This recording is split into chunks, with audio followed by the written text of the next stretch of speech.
Welcome, listeners, to today's episode of the Black Business Roundtable.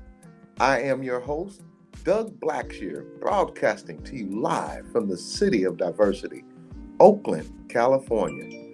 Black History Month is upon us, and this month our podcast lineup of guests included Trent Willis, immediate past president of the International Longshore Warehouse Union, ILWU. Local 10, the Honorable Elihu Harris, the past mayor of Oakland, California. John Jones III and Sabir Lockett. They both went from prison to freedom to helping their community. And of course, we cannot forget Mr. Ray Bobbitt of the African American Sports and Entertainment Group, AASEG, turning the Oakland Coliseum into a new purpose for Oakland. We end this month with an Army veteran, a patriot of this country, Democrat running for Congress in Georgia. Yes, folks, we are not just in Oakland, Alameda County, California, or the West Coast. We cover the nation. And also our own local friend of the show and legal expert running for office here in District 4 in Oakland, California. We also continue to ask for your social media support. Share the following hashtag: Stop School Bullying, Crane County, Texas, 2022. And once again, that's Stop School Bullying, Crane, Texas, and that's TX 2022. And bring attention to the plight of this mom trying to help all students of color at this school, especially now that the NAACP and the feds are involved. And yes, folks, time is serious now. If we can't protect our kids, how can we expect for them to reach their height? Also, driving while black. Michael Thrash, Taylor County, TX, Texas. Seems like Texas is having a lot of problems down there when it has something to do with black and brown people. What do you think, Dr. Ashley? Attach our podcast link from 10/14/21 listed once again in today's podcast description. For Michael Thrash's story, take action on your social media, click the hashtag, and tag us too. A special thanks to our sponsor, Dr. Ashley, please. Thank you, Doug. A special thanks to our sponsor. Visit Chef Carter Lewis of Soul Slice. Thank you, Doug. Restaurant and catering located in the heart of Oakland, California. The website lists winter break, but please note that they are open every Friday in February. So again, don't miss out tomorrow from 6 to 10 p.m.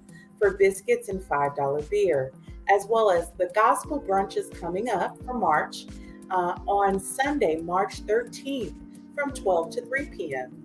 RSVP is required for both events. Also, spots are filling up quickly for their spring season catering services. Allow Soul Slice to cater for Easter, Mother's, Father's Day, and graduation events. Located at 5849 San Pablo Avenue, Oakland, California, 94608. For additional information, visit the restaurant's website, www.soulslice.com. They can also be contacted via telephone, area code 510-879-7689, and tell them that the Black Business Roundtable sent you. Also, we want to acknowledge Magnolia Engineering and Construction for their continued support, and we congratulate Ms. Tammy Willis on being a minority woman-owned engineering and construction firm. For more information, visit www.magnolia magnoliaengineeringandconstruction.com to learn more about Tammy Willis and their services. Back to you, Doug. And just a brief shout out over my shoulder here, you'll see the African American Chamber of Commerce. Please join your chamber in whatever city you're located in. Strengthen the economics and equity in our community. Thank you. Today's show highlight: tonight we will look at two political campaigns that are vital to the communities upon which they look forward to serving. Ethics, integrity, and commitment are what our guests tonight in both our local and out-of-state election bring to the table. Our guests today include our very own, I've been working on not saying my very own, our very own Dr. Ashley Coleman, Doctor of Psychology, Department Chair, Assistant Professor of Psychology at University of the West. Welcome, Dr. Ashley. Thank you for having me, Doug. Our next guest, which includes a segment of the show named Mr. Marcus Flowers, is the Democrat running to defeat Representative Congressperson Marjorie Taylor Greene in Georgia's 14th District. Visit his website at Marcus4, and that's F-O-R, Georgia. Instagram at Marcus numeral 4, so that's Marcus4 Georgia. Janani Ramachandran, another up-and-coming star in politics, running for District 4 in Oakland, California. Website is Janani4, and the 4 is F-O-R, Oakland. And new Instagram at Janani, the numeral 4, Oakland, California, or Oakland. Thank you. Now for the national political highlight. Dr. Ashley, please. No one can say it like you. Take it away. My pleasure, Doug.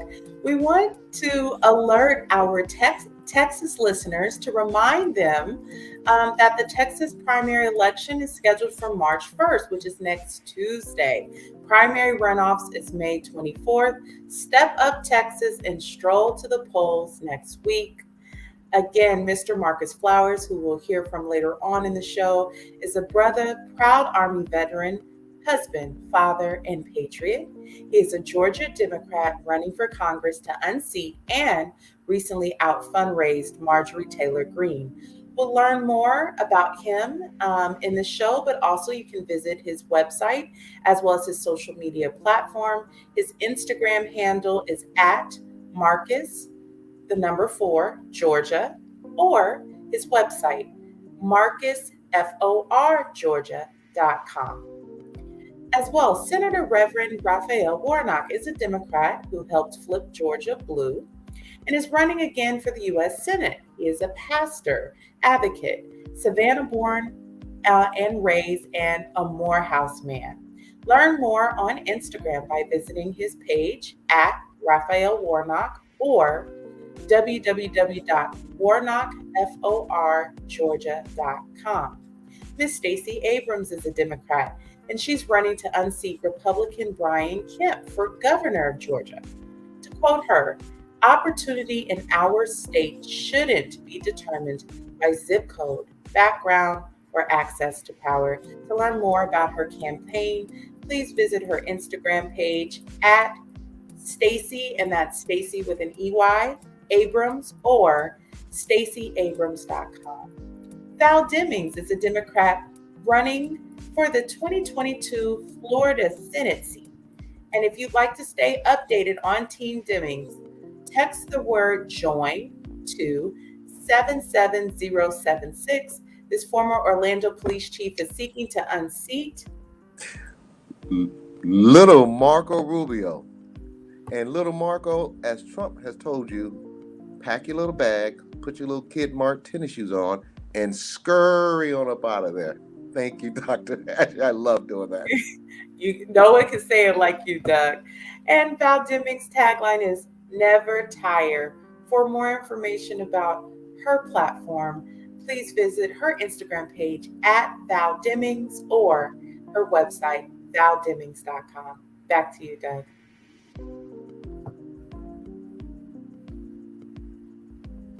Audience, I'd like to say this. If you notice, we're not dealing with politics here locally in Oakland. And Dr. Ashley, you're down in LA.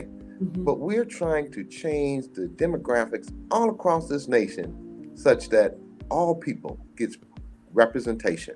As the Stacy Abrams has said, opportunity is in our state shouldn't be determined by zip code, background, or access to power. Thank you, Dr. Ashley. And now for the news of today. Once again, Dr. Ashley, take it away. Thank you, Doug. On this day in 1865, Kentucky refused to ratify the abolition of slavery. And of course, this news comes courtesy of the Equal Justice Initiative. So the Kentucky General Assembly refused to endorse the end of slavery in America when it voted against the ratification of the 13th Amendment, which abolished slavery except as punishment for crime. As the Civil War began in 1861, Kentucky, a border state, remained in the Union, but the state's legislature did not fully support President Abraham Lincoln or his Republican administration because lawmakers worried that Lincoln would abolish slavery. Throughout 1861, President Lincoln assured Kentuckians he had no intention of interfering with the state's post-domestic institutions. In March 1862, President Lincoln proposed a plan of gradual emancipation for the border states, offering to compensate enslavers who freed the Black people they enslaved.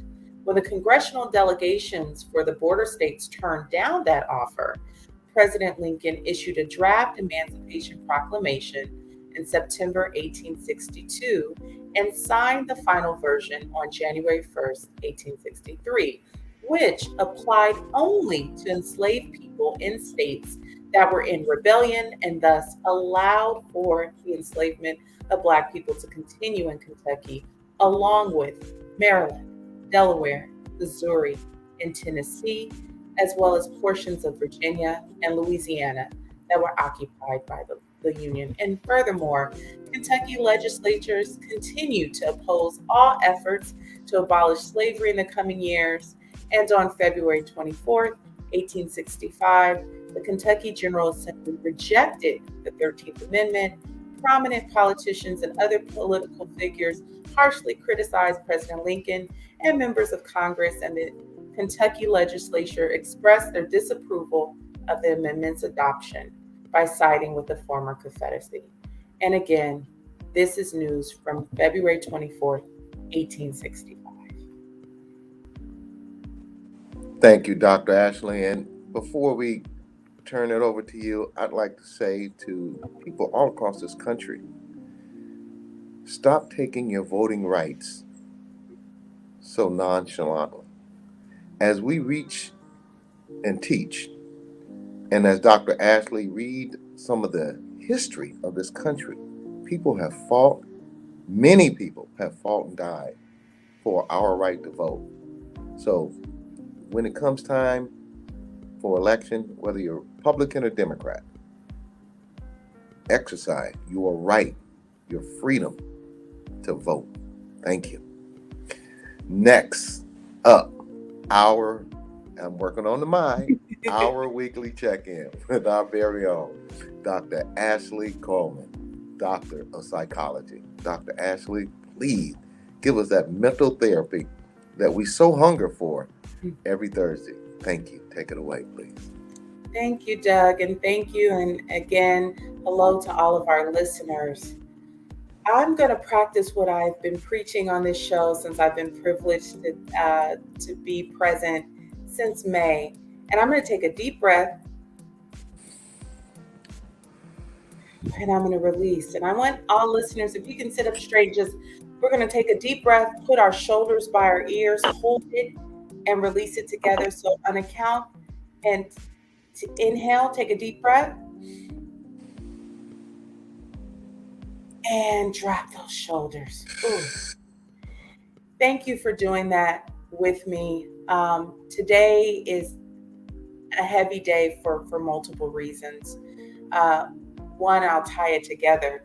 Um, Usually, again, this is the second anniversary of the memorial of Kobe Bryant and Gigi Bryant, and I am a big Kobe Bryant fan and have Mamba mentality embedded in me. And so I was thinking about this day, and last night, as I was reflecting, I saw the news about what's happening in Ukraine. And so what I noticed is that as I was trying to complete documentation, I noticed my shoulders began tense as the breaking news started to flash across the screen, and there were images about invasion, and my mind started to wonder. And then this morning, as that coverage continued, there was then a notification that three Minneapolis police officers, those that were comrades of Derek Chauvin that were involved in the George Floyd murder, were found guilty. And then that news popped up. And right now, there's news coming from every side, whether it's about what's happening internationally, what's happening maybe locally for you, the inflation cost of living, and there's a lot of heaviness. So I decided to embody one is a reframe. There's so much going on. And so if you're noticing body tension, increase in heart rate, or your mind is racing, that is your body responding to stress or potential threat of unknown. That's a healthy reaction that just signals to you that you need some self-care. So some of the things that I'm inviting myself to do, that I'm always inviting our listeners to do, is to check in about what you need. So the first thing is mental fortitude. Doug, what does that involve? That involves asking ourselves, what do I need right now and what can I let go of? So I, in true Mamba mentality, when I need a pep talk, I think about how Kobe had 5 championships and once he scored 81 points. And we know Will Chamberlain also scored 100 points. But Kobe didn't have to score 81 points to win every game. And so the expectation is why I would love to do that. And I'm sure he would actually want to score 82 points or 101 points to one up Will Chamberlain. I said today is going to be a good enough day. I have to give myself kudos for showing up. And Doug, I know that you shared a few weeks ago what it was like to show up in spite of. So first, listeners, pat yourselves on the back for just showing up in a pandemic, showing up for your responsibilities, and then have some self-compassion for your productivity. Today may be an easy day. This mental fortitude, Doug, is important for all of us, but also for the politicians that we have the privilege to speak to later, Mr. Flowers and our social justice warrior, Janani, who are seeing all of the ills and challenges and are responding by rolling up their sleeves and wanting to make a difference in their respective states and communities. And so I want to encourage all of us to do a few things. One, pat yourself on the back for showing up. Two, it's okay if your usual performance looks different today. We're not robots, we're people. And three, do what you need to do to take care of yourself. So after this show, Doug, I'm done with the news for this evening, because you know what? I had to tell myself I can take a break. I've learned enough for today. Nothing's going to change overnight, and I'd rather regroup to then become inspired tomorrow to roll up my sleeves and make a difference in the world surrounding me. Dr. Ashley, I know we're on a real tight schedule today, but I would like to concur, as the doctors would say, I concur with your diagnosis.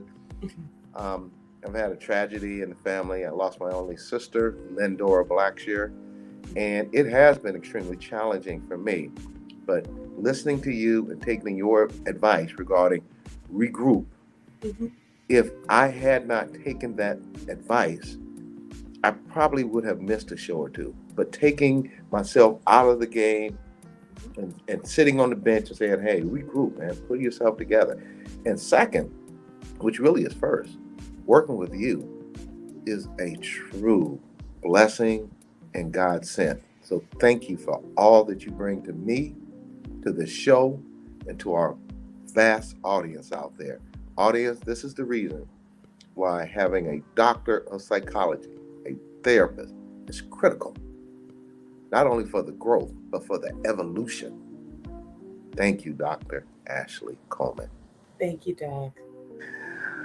Dr. Ashley, can you read our sponsorship? And we are going to get immediately into Chef Carter because I was reading what he has on the menu this week. And I'm constantly going like this because it's killing me. Take it Mhm. away. Absolutely, my pleasure. Thank you, Mr. Donnie Glover of BlackUSA.News, and be sure to tune into Chap and Friends on Mondays, Party Party Let's Talk on Tuesdays. And a special thank you to our first sponsor, Ms. Tammy Willis of Magnolia Engineering and Construction, for also being sworn in as the new president of the Women's Council of Associated Real Property Brokers. To join our advertisement family, please send us an email enclosed with the details about your business. Address that email to bbrt2021@hotmail.com. And Doug, I want to echo, before we transition, echo the sentiments about the privilege of sharing this space with you and being your teammate. And I want to invite our listeners, as we always do, thank you for being a champion of mental health. This is a great time for a check-in. There are a lot of unknowns happening, and it's okay to check in with a trusted professional and get an unbiased opinion. So again, yes. I want to make sure you say that again. A trusted what? A trusted professional and unbiased opinion, a safe space to explore what's going well, what you need support in. It's confidential. And like I like to remind my clients, I can't confirm or deny that I've ever met you without your written permission. And audience, let me take a 30 seconds because once again, I know we're on time and we are back person all over me today. But if your therapist and you do not click the first time, you are not stuck with them.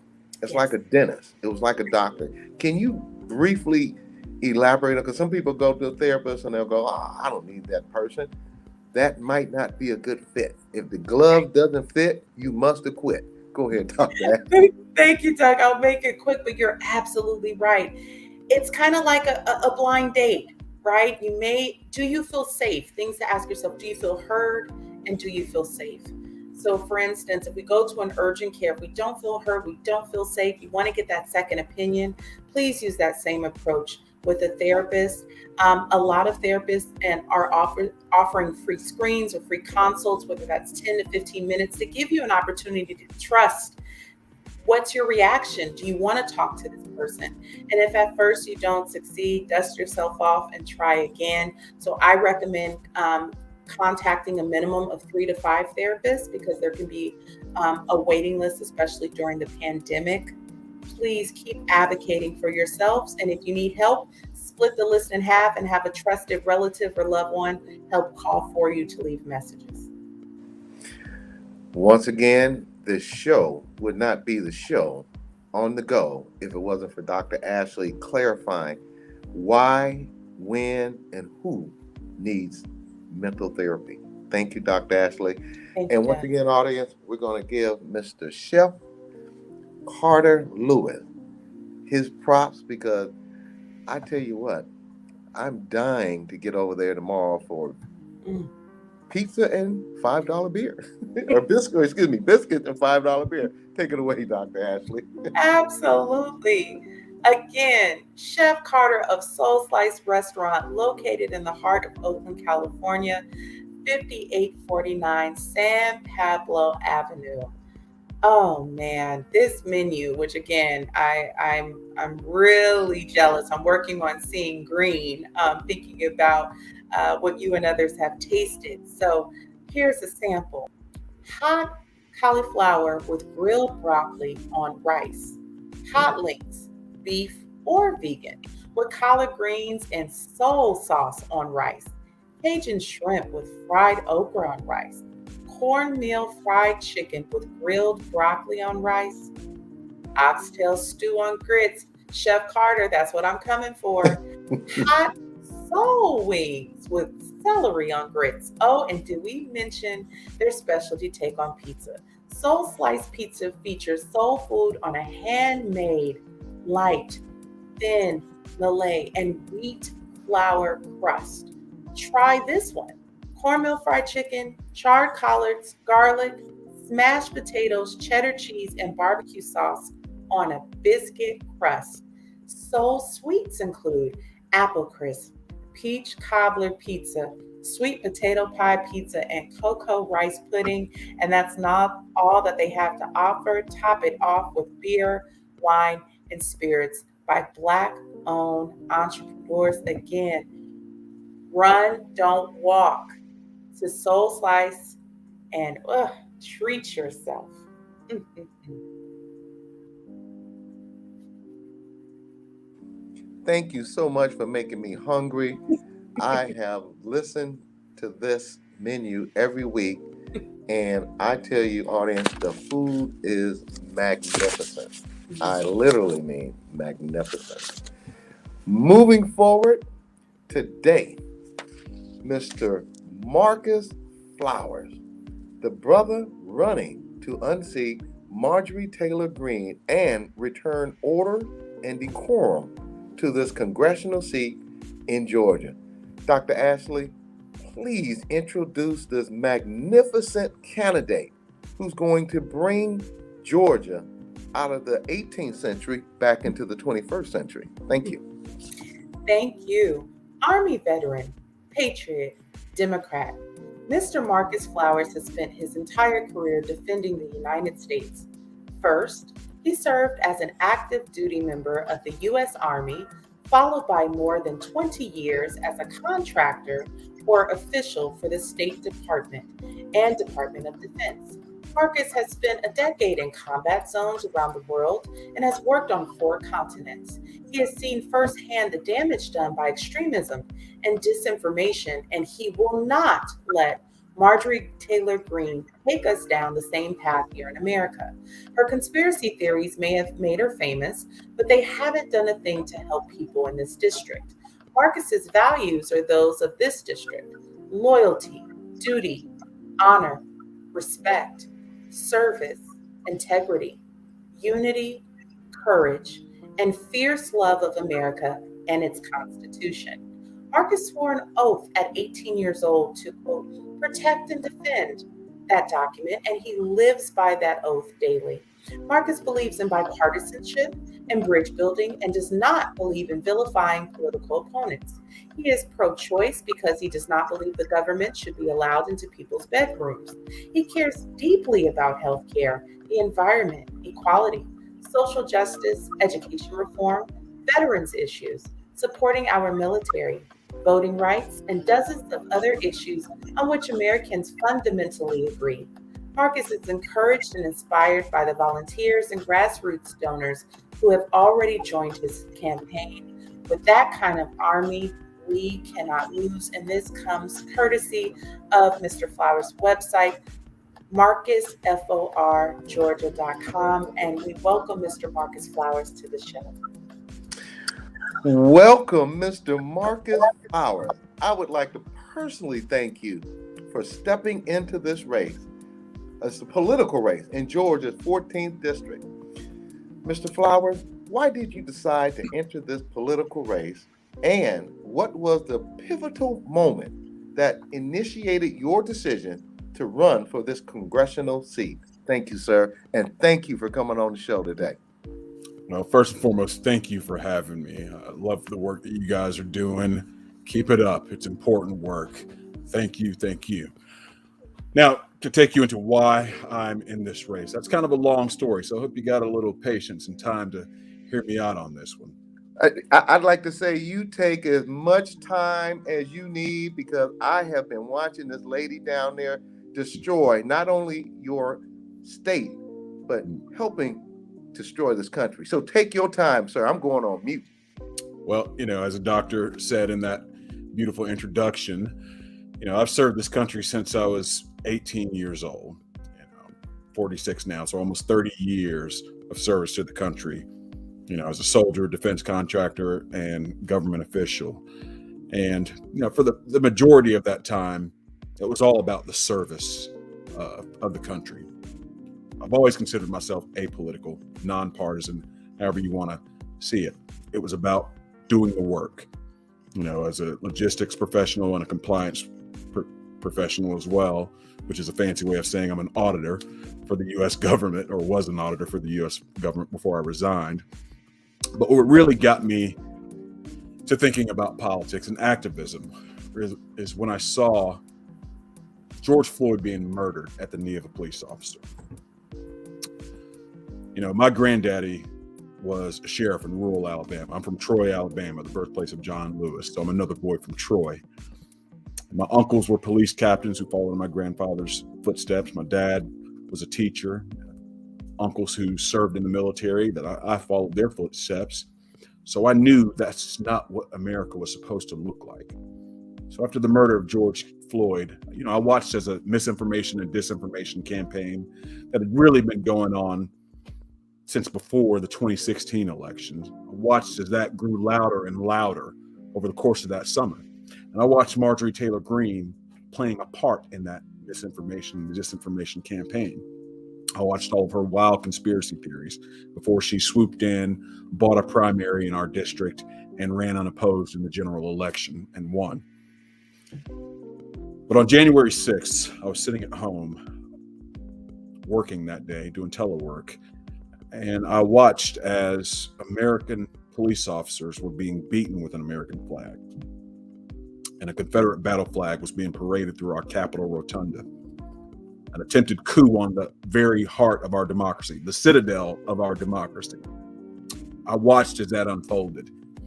And I'd watched before that Marjorie Taylor Greene's pushing the big lie and talking with the Proud Boys in DC. And I knew that we were headed down a dark and dangerous path. I knew that signaled the culmination of that dark and dangerous path we've been on, with all of the misinformation and disinformation out there. A significant portion of our country had been radicalized by the big lie, and they went and attacked our democracy. Now, I swore that oath to defend our Constitution against all enemies, foreign and domestic. I took that oath at 18, and I reaffirmed it many times. Marjorie Taylor Greene took that same oath when she became our representative for the 14th District.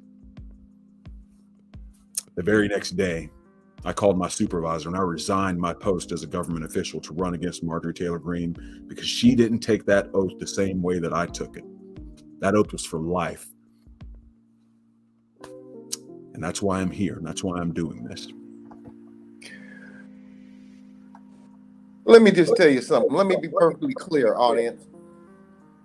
This, along with other candidates that we've had on this show, is what is going to make America great. Not again, but great.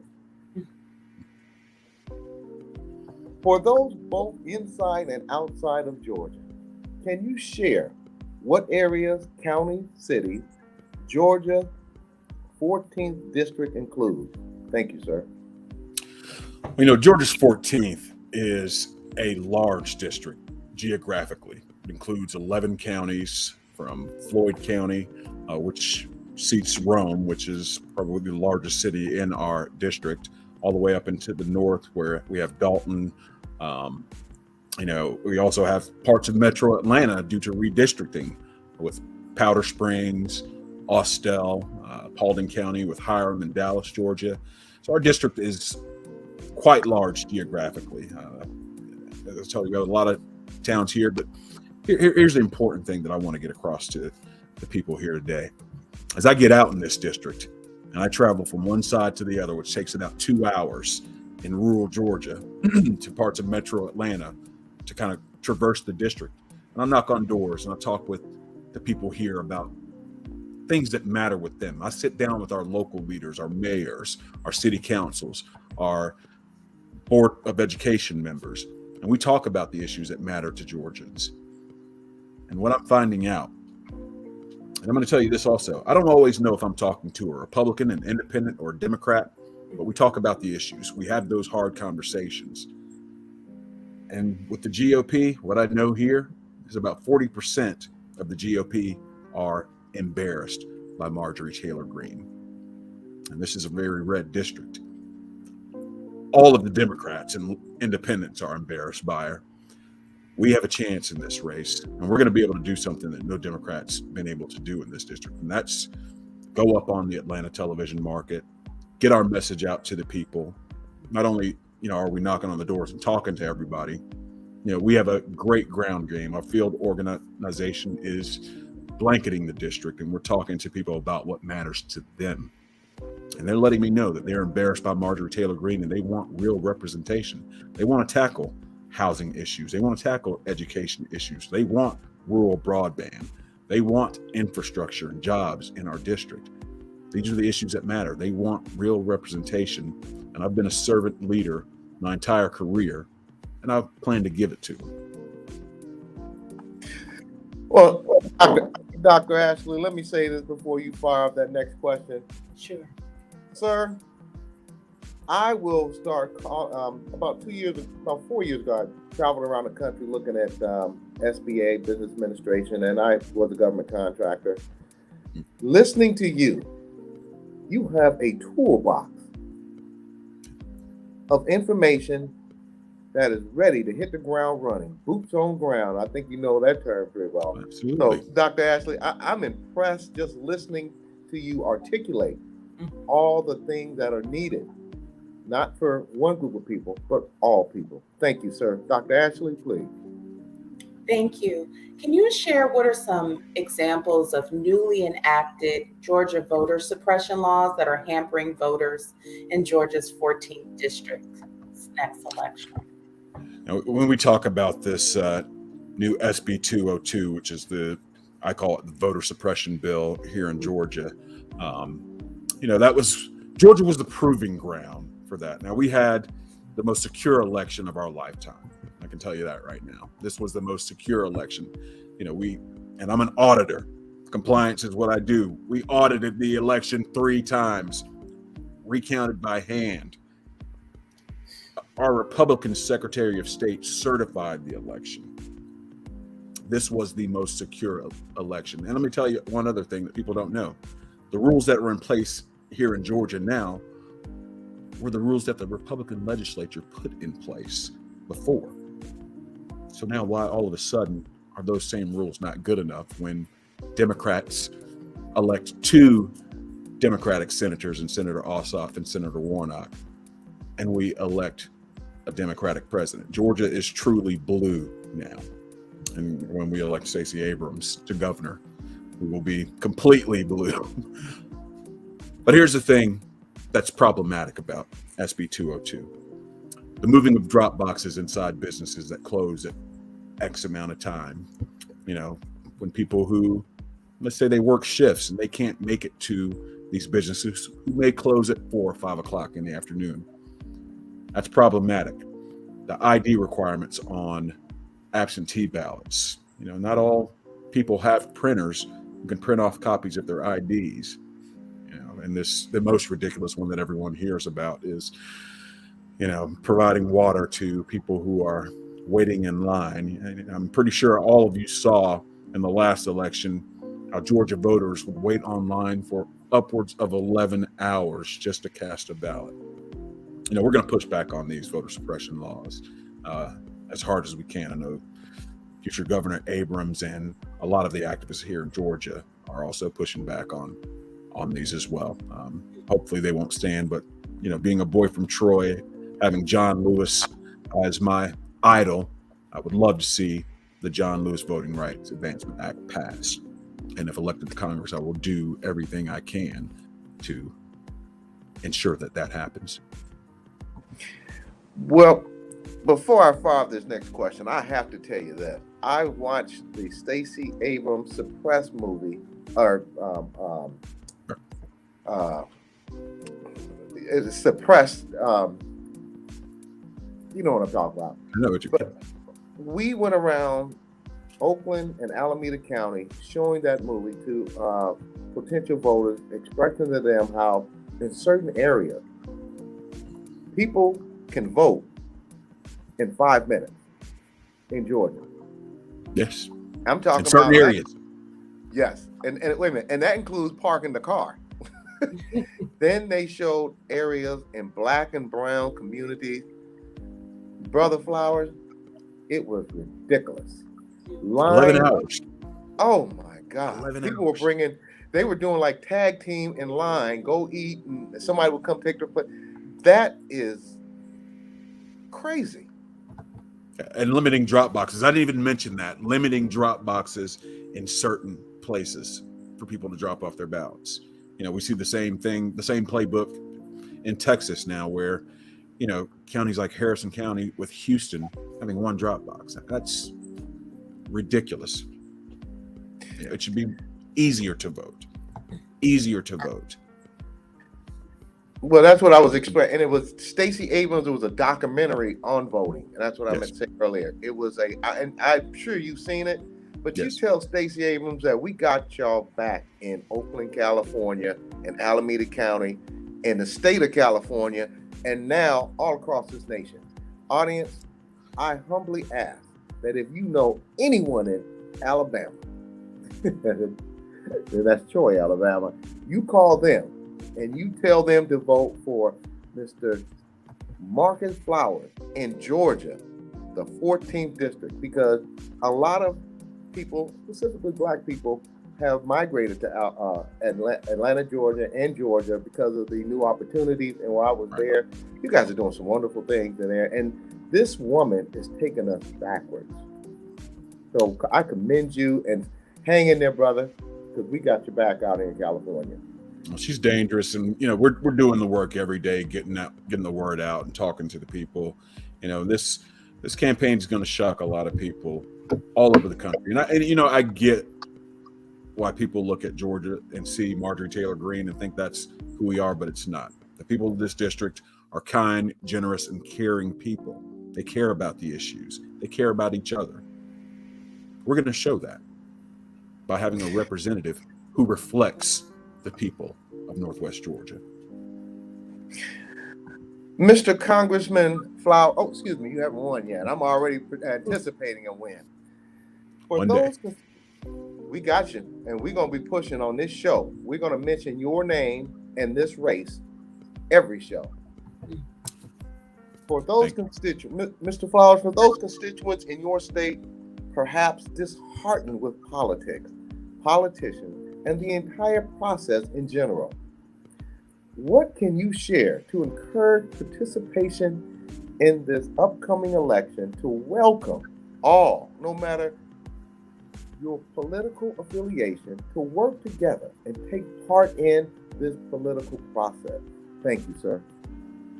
You know, when I talk about getting out and having those hard conversations, we have those hard conversations. And I talk with voters who are, you know, they feel disenfranchised. You know, with redistricting, when we brought in parts of Metro Atlanta with Southwest Cobb, you know, a lot of those people, once they realized, oh, Marjorie Taylor Greene is going to be my representative now, they felt disenfranchised. And what did she do? Right away, the very next day, she goes out and says, we don't want those people in our district. Well, I welcomed those people to our district. Our brothers in Southwest Cobb, our brothers and sisters in Metro Atlanta. I welcome them to the district. And I've let them know that there will be real representation when we get Marjorie Taylor Greene out of office. But that's a part of it, having those tough conversations. And this may sound a little hyperbolic, but I assure you it's not. I tell people, and I let them know, 2022, these midterm elections are the most important of our lifetime right now. Why do I say that? I know people hear this all the time. Every election is the most important election. But in 2022, This is a dry run for an authoritarian takeover in 2024. But here's the good news. We can stop it. We can stop it by getting out and showing up in numbers so large that they can't deny them. And doing what we have to do, our civic duty, which is voting, making our voices heard. Because at the end of the day, that's what people want. They want to be heard. They want to feel closer to their government. They want accountability. They want transparency.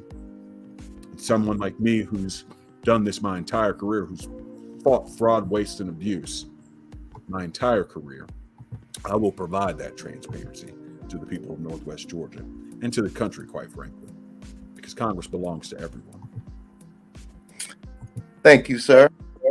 No matter how one leans politically, you share on your website there are issues facing Georgia 14th District. The rising cost of living, access to health care and education, finding jobs that pay a wage that allows us to support our family, and safety in our communities are the kind of problems that impact all of us today. Let me ask you this, sir. With the rising cost of living, access to health care and education, finding jobs that pay a wage that allows people to support their family, and safety in our communities are the kind of problems that impact all of us daily. And these are exactly the type of problem that you're running for Congress to fix. You list jobs and the economy, rural broadband, veteran services, constituent services, and transparency and anti-corruption. With the present climate, can you perhaps elaborate on transparency and anti-corruption, and take as long as you need, because since the last president left, there's so much corruption and non-transparency going on. So, Dr. Ashley, I'm going on mute. I can't wait to hear this answer. Likewise. Let me tell you, my job in the government, I was a compliance official. And again, that's a fancy way of saying I was an auditor. It was my job to combat fraud, waste, and abuse in our system. I would go in and look at complex systems from major defense contractors, the big five, look at their systems, ask those tough questions, get to the heart of the issues, and figure out ways to improve or implement, policies and procedures that save taxpayers dollars. These are the skills that are in my toolbox that I will bring to Congress. I can ask those tough questions to get to the heart of what's going on. We don't take corporate PAC money because this is a grassroots campaign. I think the people of the district should know that their representative works for them and not for big anything, corporations. You work for the people and you can be held accountable to them. You should be held accountable to them. Now, transparency. One of the things I talk about with the people here in my district is, we're going to come back to the district and do in-district work and provide constituent services and be held accountable for the way I vote, what I'm working on, how I'm steering funds in or to our district to get the things done that we need done. I'll have those conversations in town halls. I have them now once a month. I'll do the same thing when elected to Congress. I will be there to be held accountable. Marjorie Taylor Greene doesn't do that.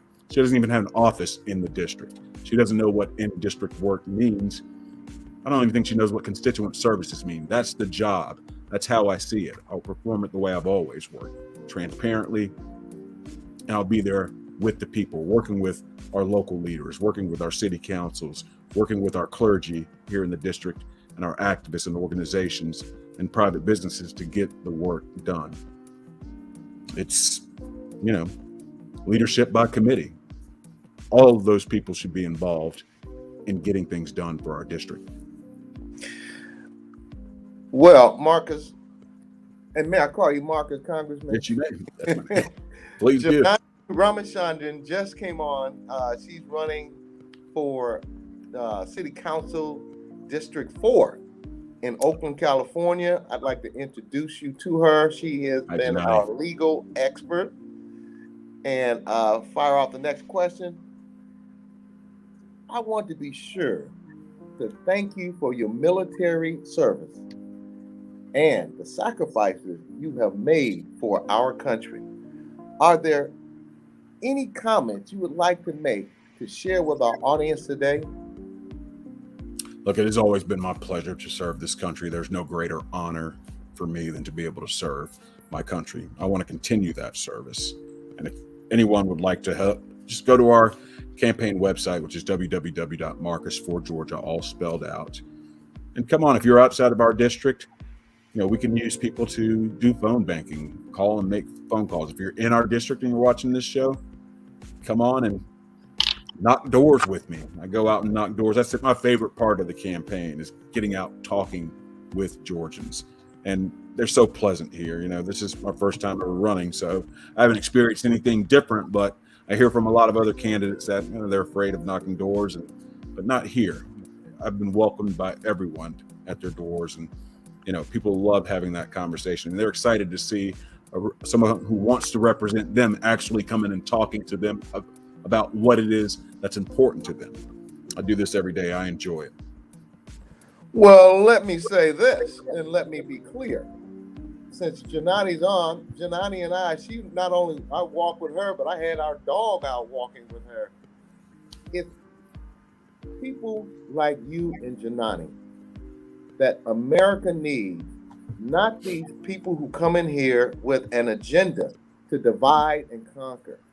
Janani, can you give this future congressman some ideas and tips? Because Janani came in and ran against a $2.5 million corporate machine with grassroots, and it was an amazing campaign. And let me just tell you that we have got to start networking these new politicians who are untainted and not bought.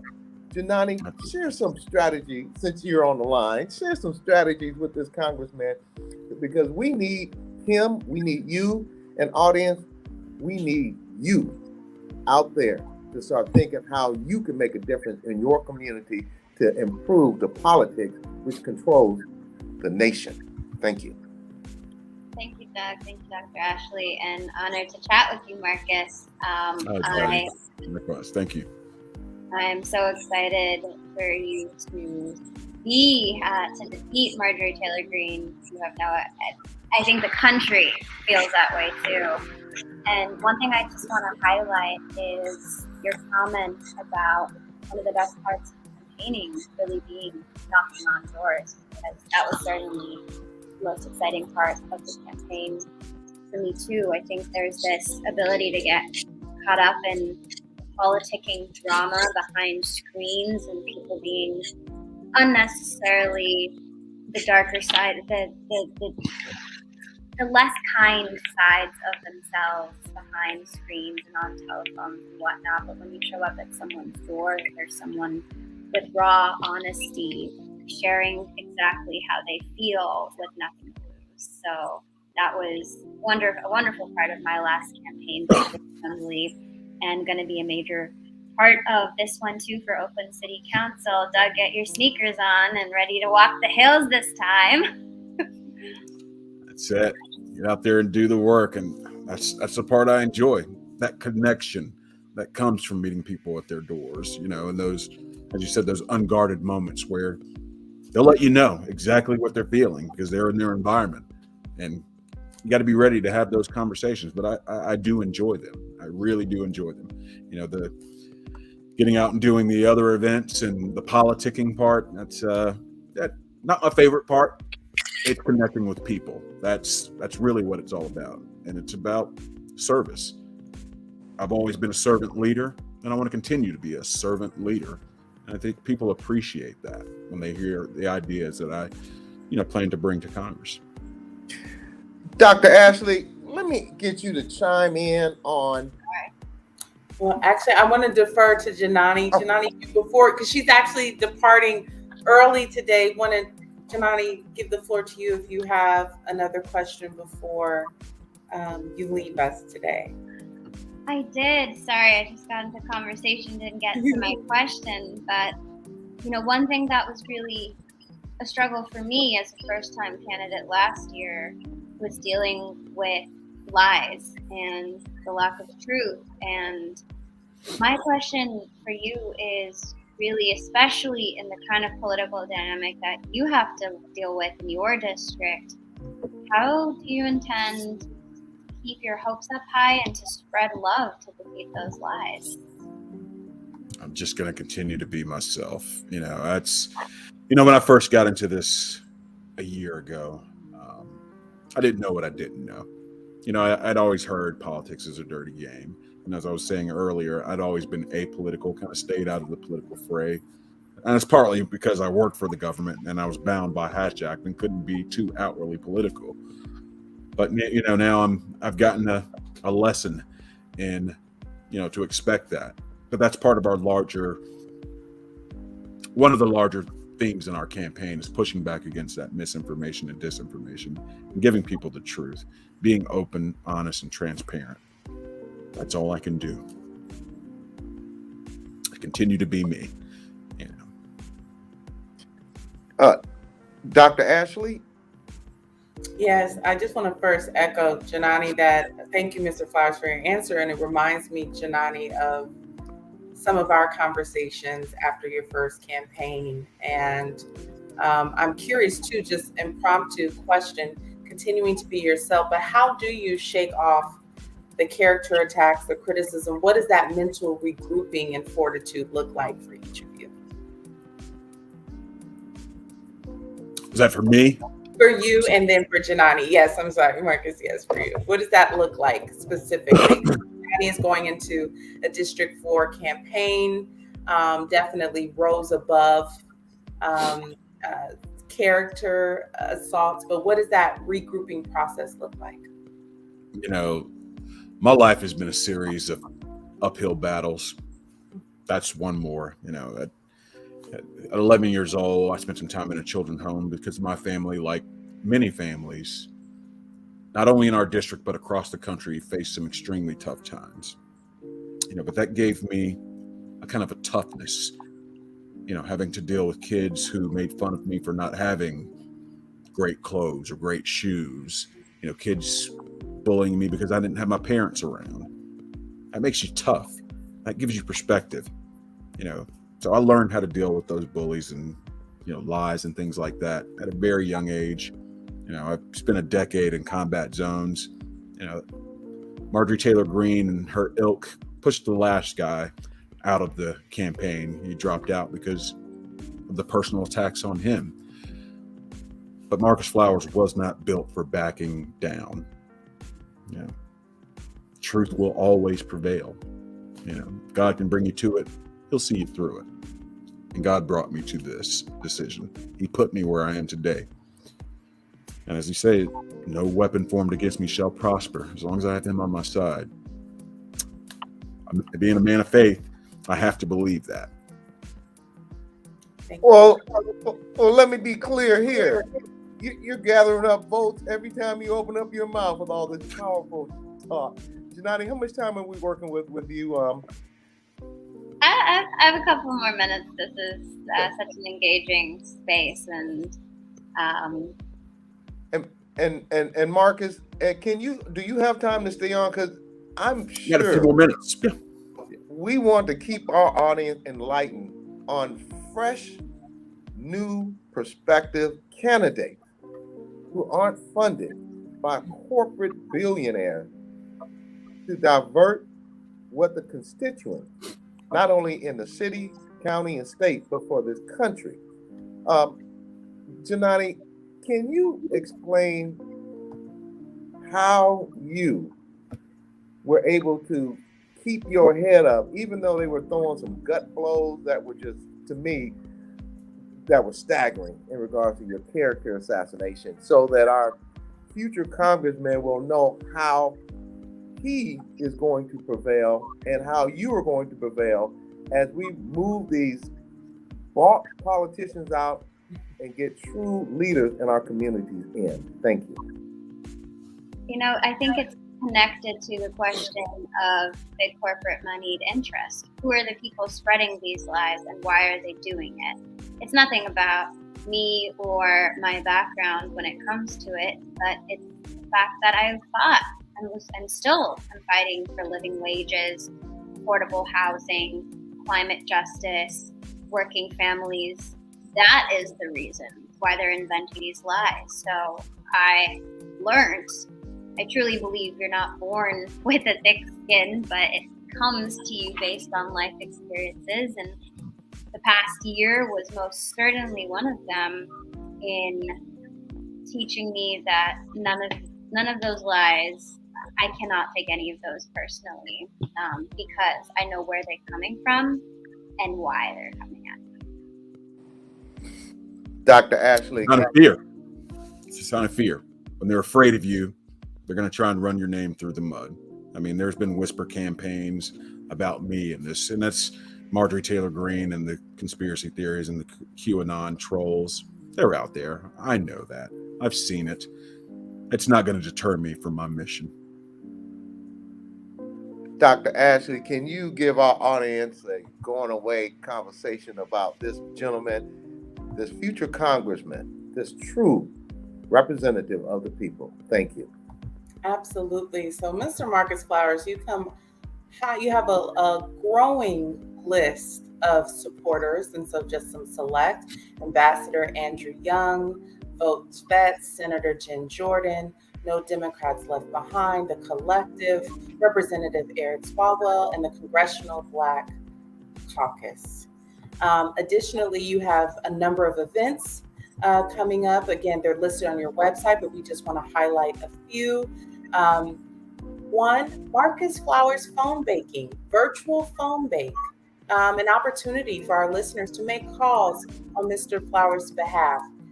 That's coming up February 27th, March 1st, 3rd, and 6th.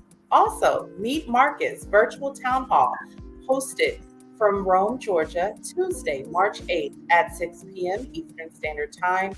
For more information about these events and to sign up and volunteer, please visit the website www.marcusforgeorgia.com. Congressman Marcus Foster. One day. Speak it into existence. That's right. And I'm glad you said that, Dr. Ashley. If you say it, you can be it. That's it. Marcus, you are always welcome on this show. And please take clips of this show and advertise it any way you like down there in Georgia. Audience, I'd like for you to call friends, family, even enemies, and tell them. And I saw your hat and your belt buckle. We have a new sheriff in town, and his name is Marcus Foster. Marcus Flowers. Thank you, sir. My granddaddy was a sheriff, and he wore a black cowboy hat as well, so that's where I got it from. So, yeah, maybe I'm following his footsteps there. Well, we commend you for having the courage to take on the political machine down there, Marcus Flowers, and we will support you to the end. Thank you, sir. Thank you, Doug. Thank you, Doctor. Thank you, Janani, for everything that you're doing. Keep fighting the good fight, getting some good trouble. Thank you. Thank you. Well, folks, now you know who to vote for, and you know who to tell people of Georgia who to vote for. It seems like we are going for a quick sponsorship break, and then I think we're going to get into, Janani had a previous engagement. So, Dr. Ashley, can you give our sponsors a acknowledgement? And we are going to have some free time, which looking at time, we are truly ahead of time today. Mm-hmm. Absolutely. What an engaging conversation. Thank you, Mr. Glover. Black USA News. We want to invite our listeners to really check out all of the wonderful programming, have some wonderful shows that are available through Donnie Glover's YouTube page. So I want to invite you to check that out and also be on the lookout for some changes coming.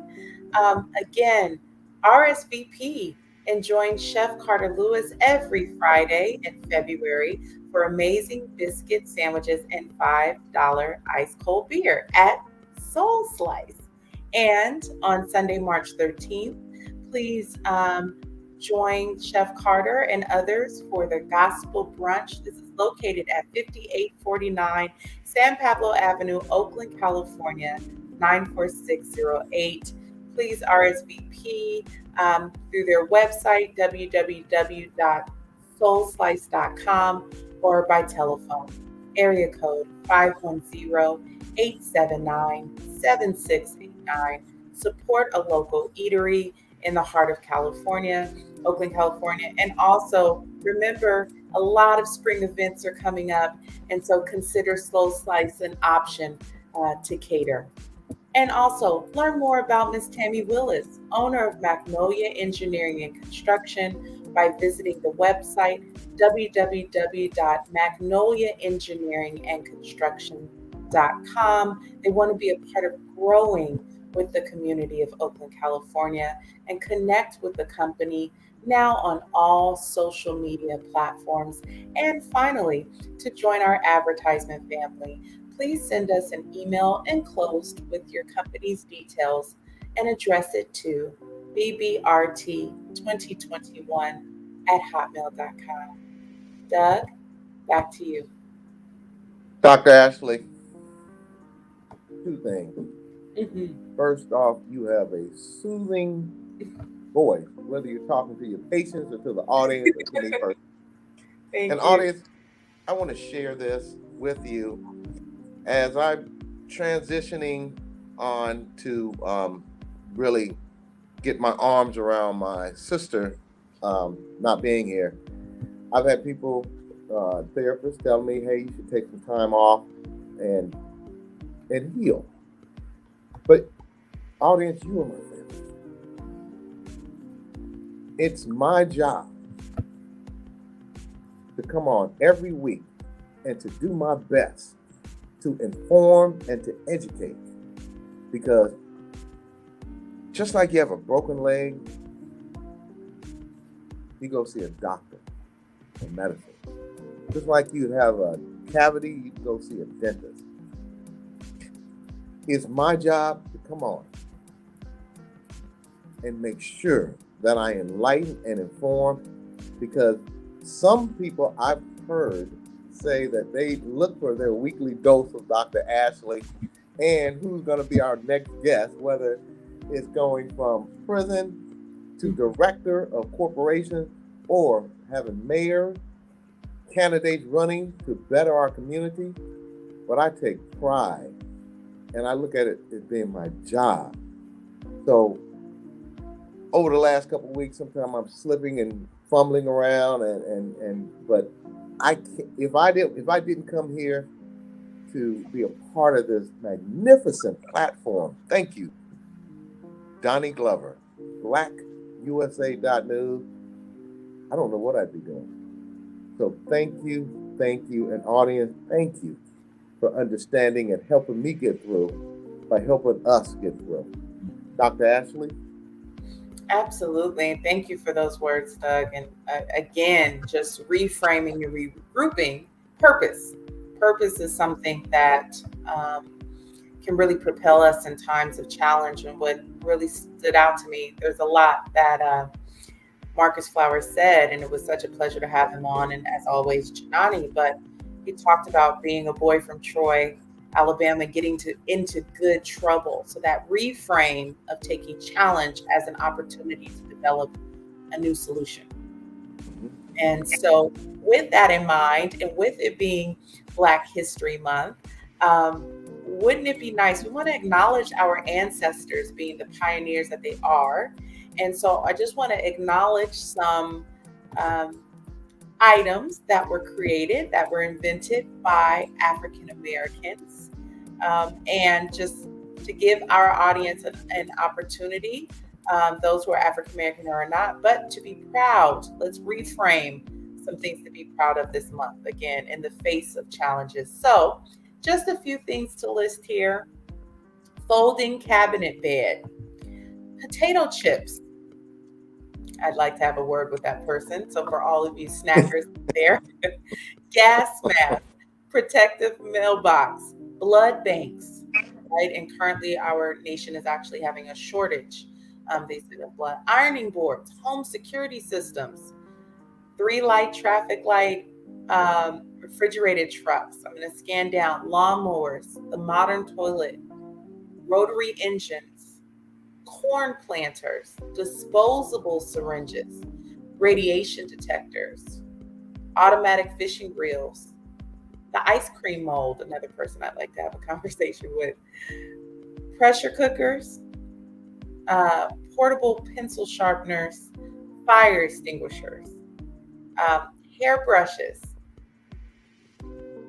hand stamps, dustpans, sugar refinement, cell phones, arm for the record player, doorknobs, thermo hair curlers, that bicycle frames, wrenches, air conditioning units, and above all, too, cultural advancement, because nothing moves in this country without the participation of Black people.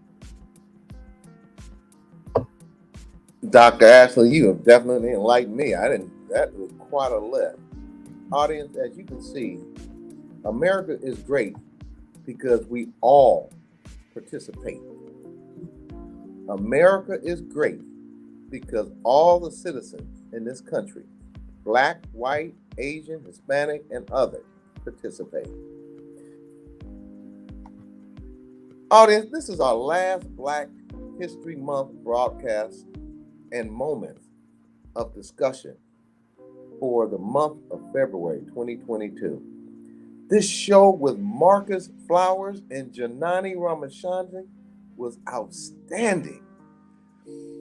We hope that those of you who are contemplating, thinking, or feeling a need to run for an office, whether it be school board, city council, mayor, congressperson, or senator, we need fresh blood, new ideas, and people who aren't bought and sold by the greed and the need of corporate America running so very few could have too much and the masses have very few, if any.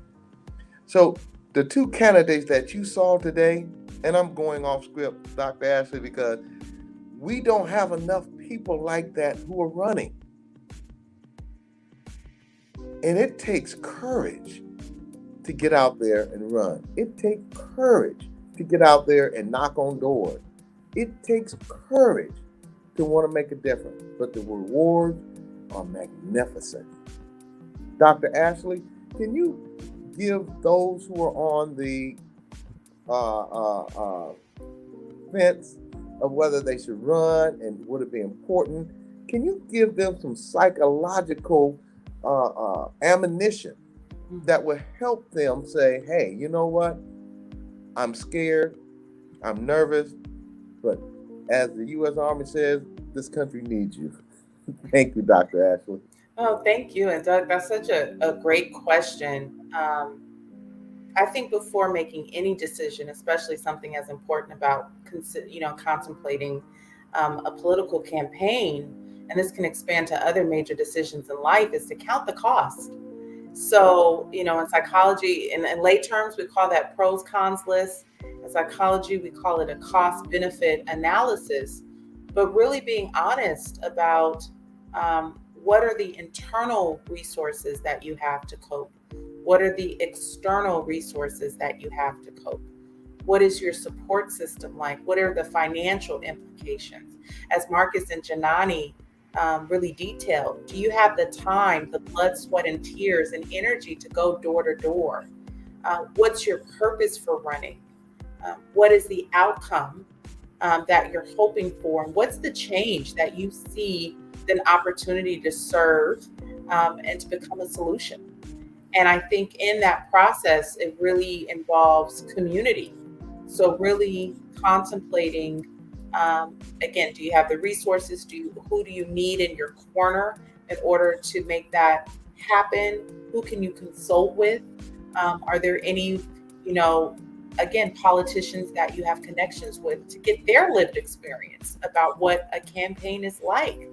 And so again, I think once considering purpose, resources, considering the cost and benefits, I think from that point on, and again, tying it back to Mamba, you miss 100% of the shots you don't take. And from a shooting guard perspective, and personally, Doug, I go out shooting and that can look differently. So preparing yourself for if you miss the shot, and like we see with Marcus and Janani, they regrouped and went for it again with more wisdom. Well, audience, as you can see, I do great because I surround myself with greatness. Thank you, Dr. Ashley. Thank you, Doug. Because this is our last broadcasting day during Black History Month. We wanted to complete the month with the remaining headlines from Equal Justice Initiative Daily Calendar, which you can have emailed to your inbox daily. Dr. Ashley, please take it away. Inform our audience, as we have done for close to a year now, what's going on in America, what's been going on in America, as only you can do it. Thank you. Thank you, Doug. And so, again, it's amazing. We're going to talk about historical dates, but I also want to inform our listeners that sometimes when we're approaching important dates in our lives, or what we call anniversary dates, whether that's of celebrations or of trauma, our bodies can remember that. So there's a famous book called The Body Keeps the Score. And so again, dates can be important. So if you notice yourself, your behavior, mood shifting around a certain date of importance to you, I just want to acknowledge that. But on this day, February 25th, 1886, white Idaho residents organized an anti-Chinese convention.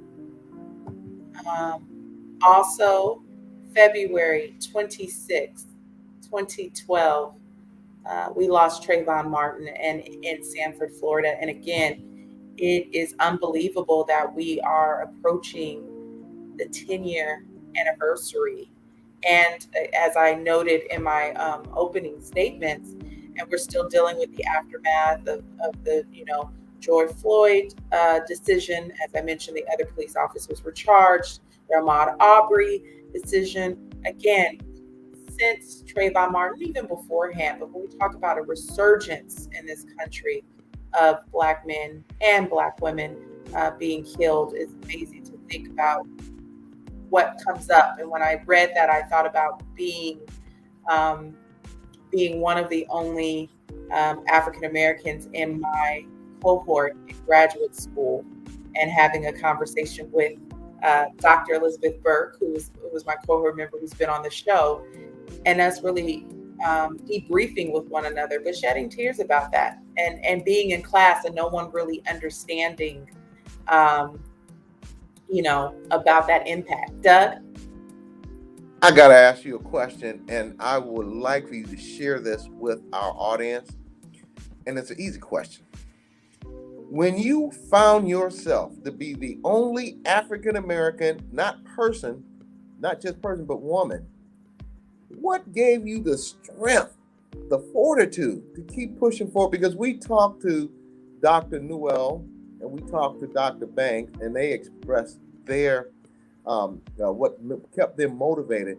So, audience, listen to this intelligent sister articulate how she strengthened her own mind. Two things.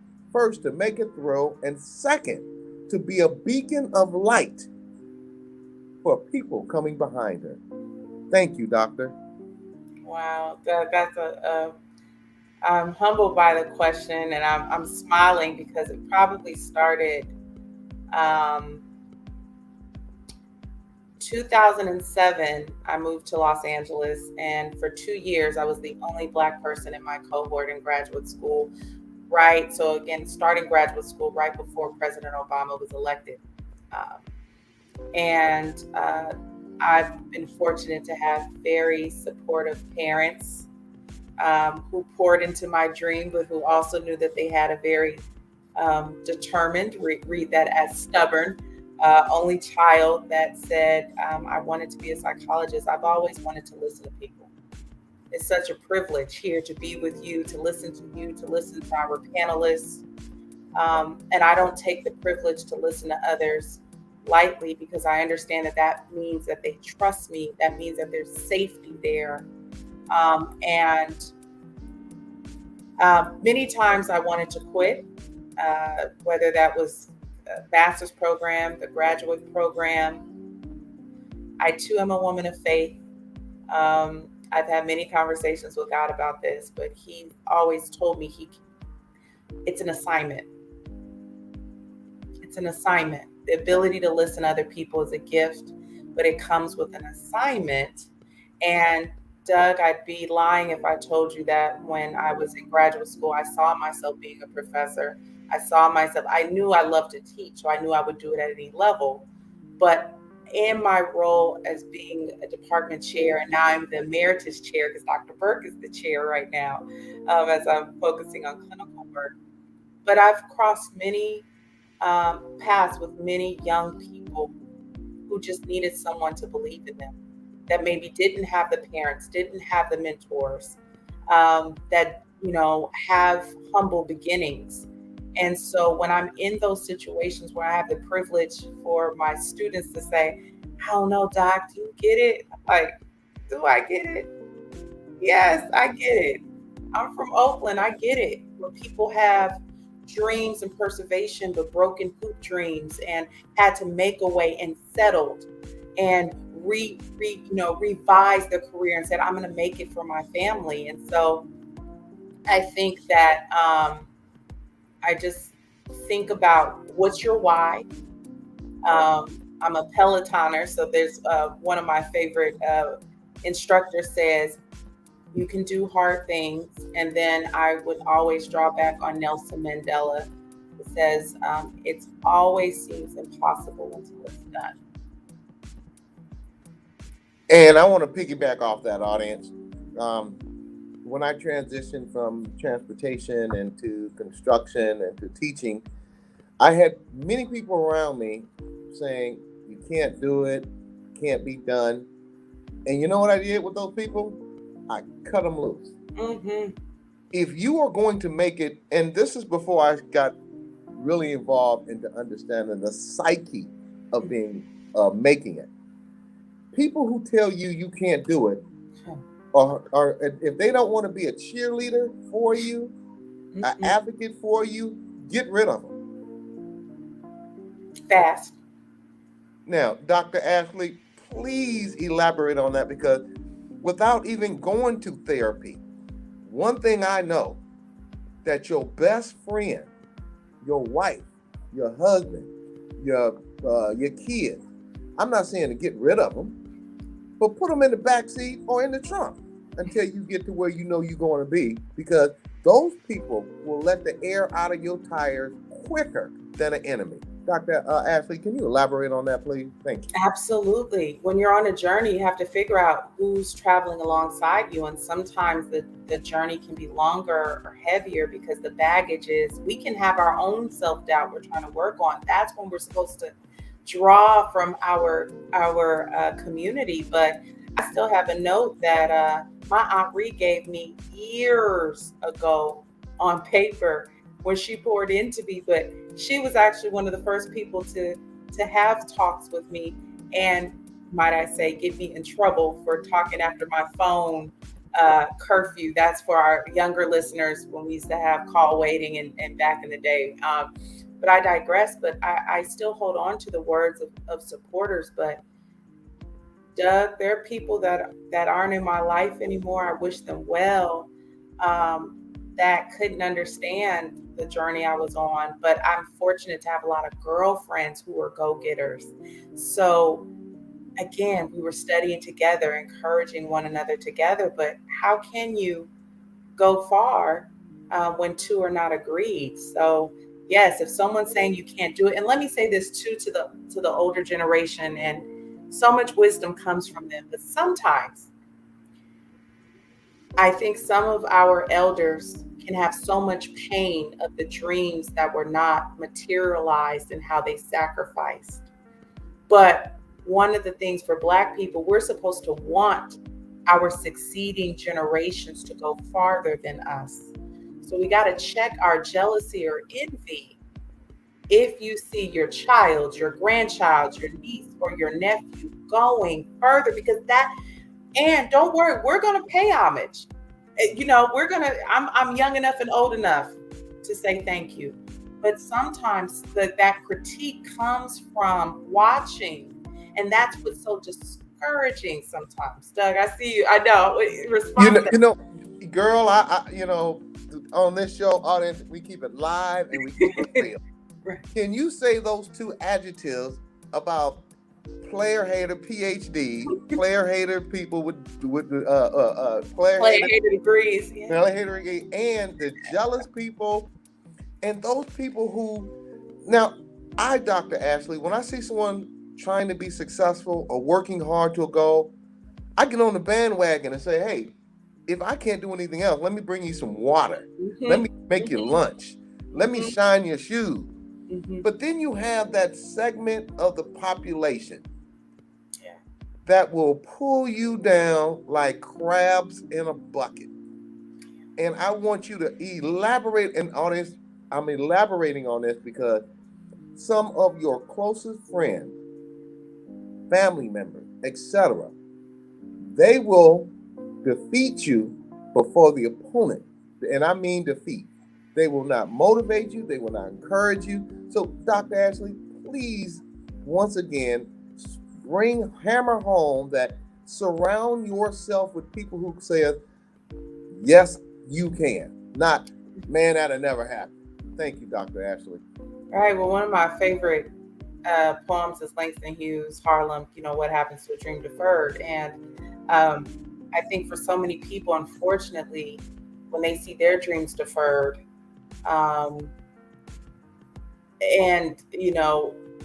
that makes them worried or afraid. And so when you see other people, prospering in an area, why not me? And when we don't mourn the things that we go through, we can let that pain transform us. So maybe someone has had a loss in a particular area and it's hurting them right now to encourage someone else. But we have to be careful from where we're speaking.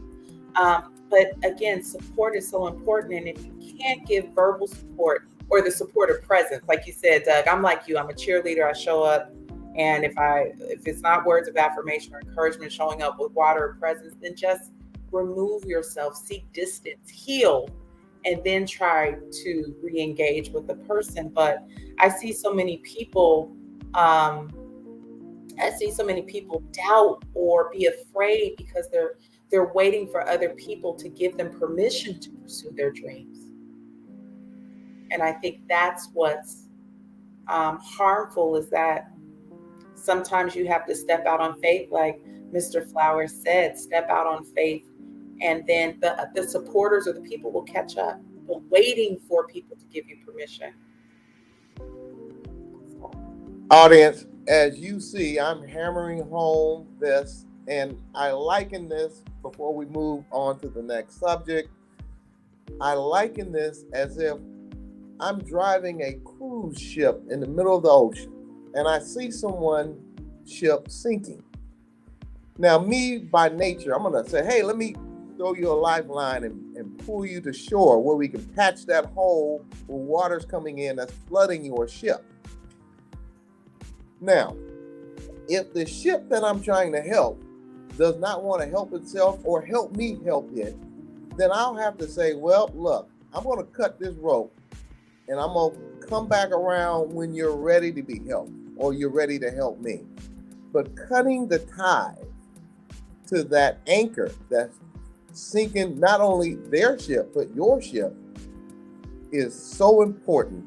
And I may not be saying it right, Dr. Ashley, but through my lifetime, I've had to cut many lines and go back and help them help me help them. So if you want to elaborate on that last thing, we'll move on to take a quick sponsor break. But it's critical that our audience understand. Look around, like candidate Marcus Flowers. Look around, and if they're not helping you, they're hurting you. Dr. Ashley, please. Doug, I love how you get to the point, and I'll make my comments brief because we've actually been gifted an opportunity to regroup for next week. So an earlier ending today as we prepare for next week. But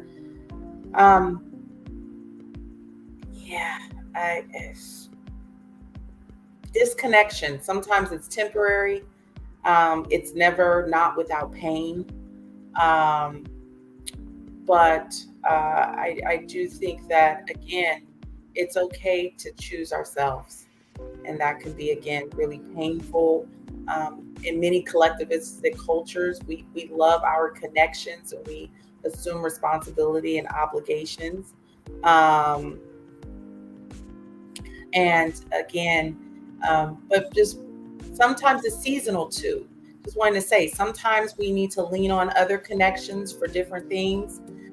So just encouraging us to be mindful of our self-talk and to be mindful of what people are saying to us. So if it's not watering the vision, let's go forward. But Doug, I see that we are going to have, a brief announcement made.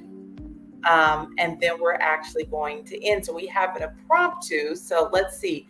Our producer right now is going to have the individual call. We're keeping our audience in suspense, I know, just for a few minutes. So we have our producer cue that up and work on that. But your phone is going to ring, but someone wants to break some news on air. My phone is going to ring? Mm-hmm. Uh-oh.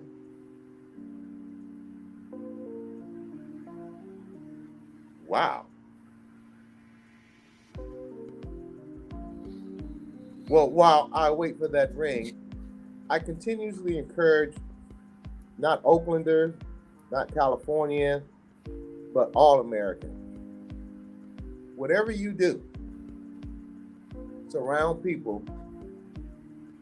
yourself with people who help you do what you do. Because at the end of the day, you can make a difference. And my dad used to tell me, whether you're a ditch digger or the president of the United States, be the best. Do your best.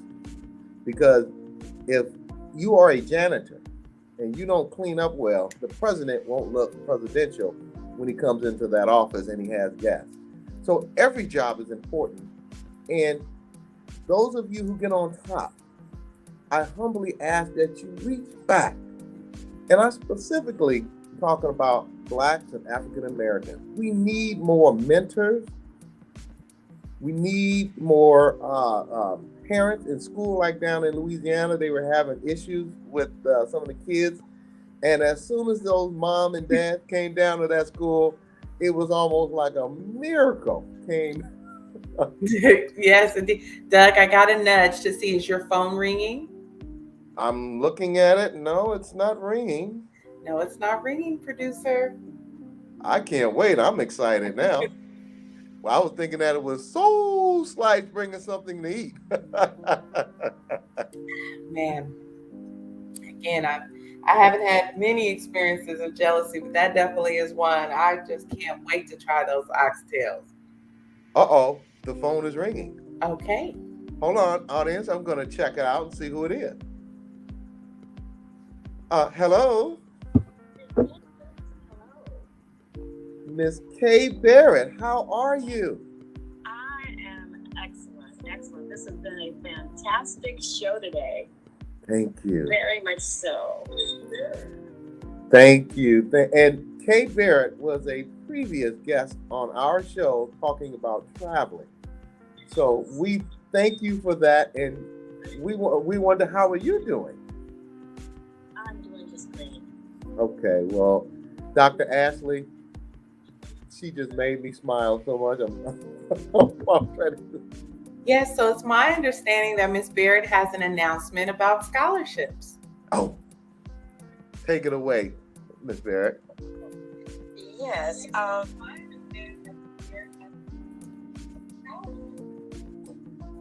Yes, I do. Okay. Yes, I do. I don't know if you remember, but I'm a member of Gamma Phi Delta sororities, and a barrier chapter is Gamma Chi chapter. And it is time for our scholarships, and we're offering a scholarship to the San Francisco Bay Area graduating seniors. And if they want information or an application, they just need to send an email to bbt2021@hotmail.com. And can you say that one more time, Ms. Barrett, please? Yes, that's email bbt2021@hotmail.com. Ms. Barrett, it has been a pleasure hearing your voice. And we thank you for sharing that to our audience, because as we know, education is very expensive. So thank you. And I just want to let you know that you guys are doing a fantastic job. Thank you. Thank you so much for having me on. And thank you for coming on, sharing that important thing. Scholarships, money, and helping out young people of all races, specifically African Americans, afford a college education. We appreciate that information. Thank you, Mrs. Barrett, and you have a wonderful evening. Thank you. Bye-bye. Bye-bye.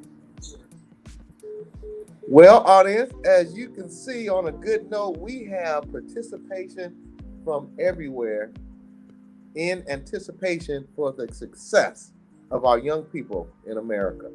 Thank you, thank you, thank you. Dr. Asher, can you give us a quick sponsor break, and then I'm going to wrap up so we can get out of here a little bit early today? Absolutely. Just really excited. Please, parents, we know that the cost of education is rising, so just seizing all the opportunities to have our young people succeed. So we look forward to receiving those emails. Yes, so again, I want to thank Mr. Donnie Glover of BlackUSA.News. Listeners, please tune in to the programming found on his YouTube page. We have a variety of shows that span, actually, I think now it's 7 days a week. So expanding rapidly, from crypto news to finding out what's happening in the heart of Baltimore. Again, listeners, please run, don't walk to Soul Slice. RSVPs are required. Tomorrow is the last $5 biscuit and beer Friday nights. Sunday, March 13th, for the Gospel Brunch, located in the heart of Oakland, California. www.soulslice.com. Also, support Magnolia Engineering and Construction by visiting its website to learn more about opportunities for collaboration. www.magnoliaengineeringandconstruction.com. Well, before I close us out, I have to say this.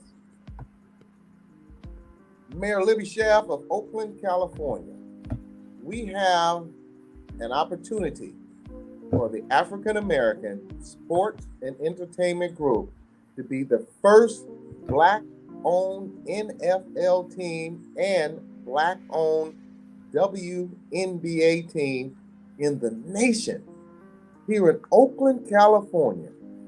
And as you notice, I'm not throwing rocks or saying anything snide, because I believe that you, who was a cheerleader in high school, and I posted some of your pictures on my Facebook and website, we need for you to have that same cheerleading energy for this organization and the same energy that you have for the Fisher family, a multi-billion-dollar white family, for this black business, for this black entrepreneur. Oakland has been the epic center for progressiveness. You have 10 months left to shine, and I know you're going to do that. So Mayor Libby Schaaf of Oakland, California, and I will be bringing your name up every show. Please step up, show out, and do a cheer for the African American sports and entertainment group, Ray Bobbitt, John Jones III, and others, so that Oakland can continue to be the beacon of light for this country in progressiveness. Thank you. Thank you to our weekly special guest, Dr. Ashley Coleman, Doctor of Psychology.